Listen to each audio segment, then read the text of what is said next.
Good evening, I'm Tholakele Mnganga. We start with breaking news. Police have confirmed to EWN that Bafana Bafana and Orlando Pirates captain Senzo Meyiwa has been shot dead. Police are still making their way to the scene, but it's understood the incident took place on the East Rand in Johannesburg. We'll have more on this story in our next bulletin. Tholakele, you were in the newsroom on that day. Honestly, like hearing Thembekele's voice, I still remember where we were.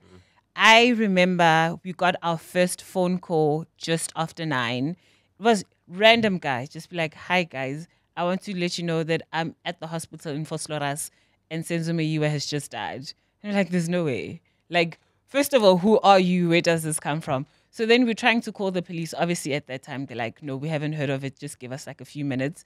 Then we did like a Twitter search. Then it was just like one account with like 9 followers. That was like, guys, Senzo Meyiwa just died. We were like, man, these are just such random people who are telling us the story.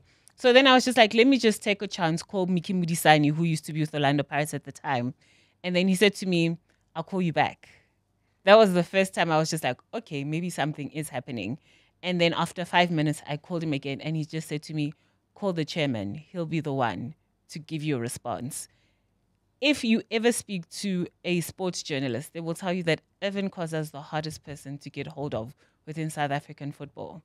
When I called him, I think around 9:30, literally I just went, it rang once. He said, hello. I said, hi, Chairman. My name is Tholakele from Eyewitness News.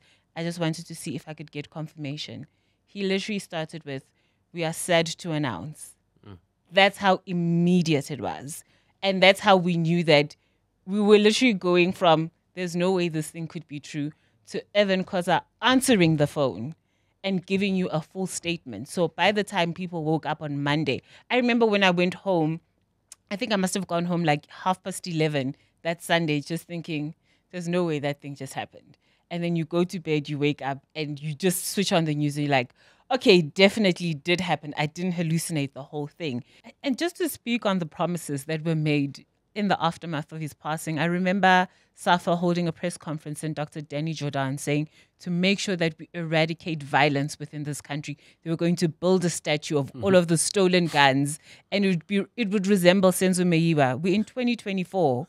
We're still waiting. We didn't know how the statue was going to work. So it was a statue of what? Of Senzo Meyiwa, made up of stolen guns. We don't understand. Of Meyiwa, made up of the guns. Of the guns, of the stolen. And I was like, why would you want to remember someone who was gunned down like that? But there were so many promises in the aftermath of that, where you're forgetting that supporters are trying to figure out how to navigate. I know people who don't support sport don't understand how people can be so emotionally attached. But like you say with Mama Joe, someone, you followed them from development, you finally see them in the first team, you see them become a national team captain.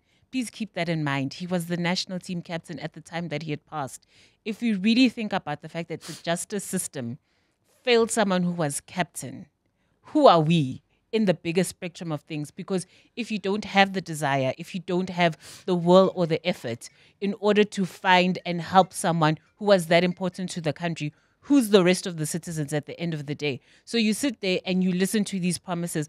I remember in the week after, I was reading every little thing. It was like maybe if you read one sentence, it'll give you an idea of, oh no, this person, just follow them. And then you're reading all of these Twitter conspiracies and these threads in order just in your head to rationalize how this person that we saw play the other day, we were seeing people post pictures on Sunday of, oh, I'm hanging out with him.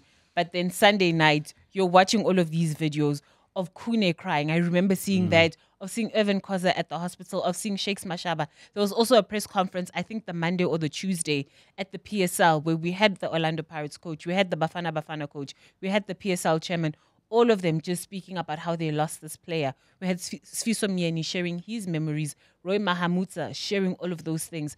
How do you reconcile and sit there and go, we've lost this person that 2-3 hours ago was fine, but here he is dead. But also 10 years on, where are we? How did the football landscape shift and change after Meyiwa's passing?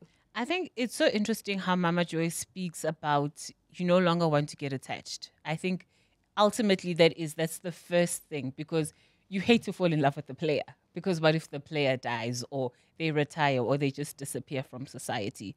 But I also think there's such a level of respect and understanding, especially from Orlando Pirates fans, even when they went to go play the MTN 8 final this year.